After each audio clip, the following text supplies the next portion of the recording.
cô ngày tê kỳ khen na đinh in có lý nô a số kỳ tài đâm xe lùn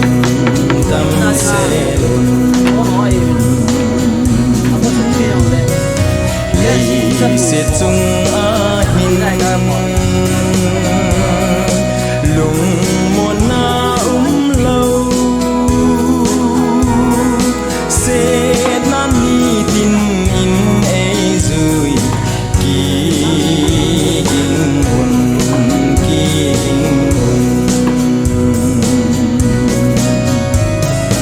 ni khát kỳ pa in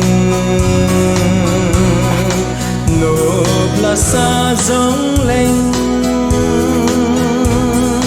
li pa amol bang in amole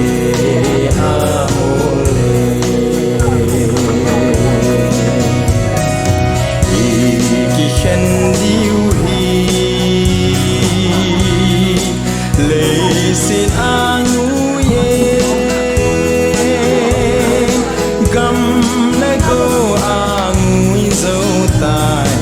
chế tango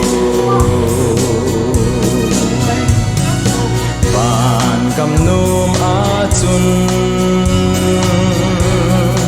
kỳ khen na lâu chu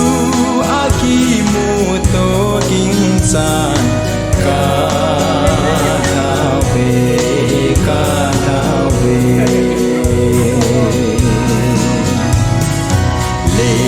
sẽ cô ngày tê kỳ khen na đinh in có lý nô a số kỳ tài đâm xe lùn lấy sẽ chung a hin lùng một na lâu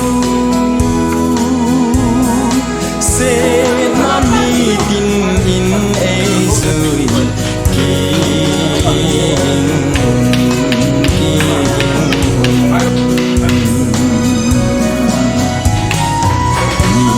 khát kỳ pa in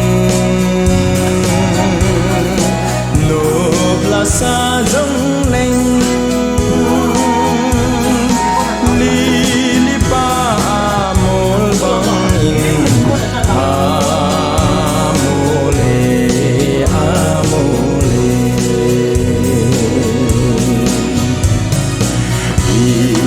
khen diu hi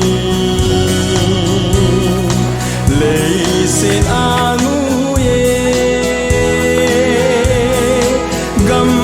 lấy go angu dâu tai chế tango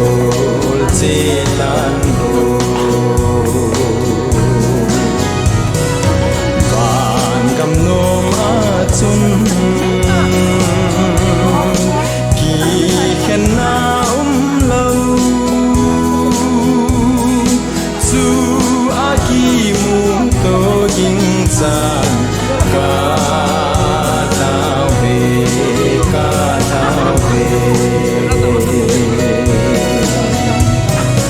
chu a kỳ mu to kinh san ca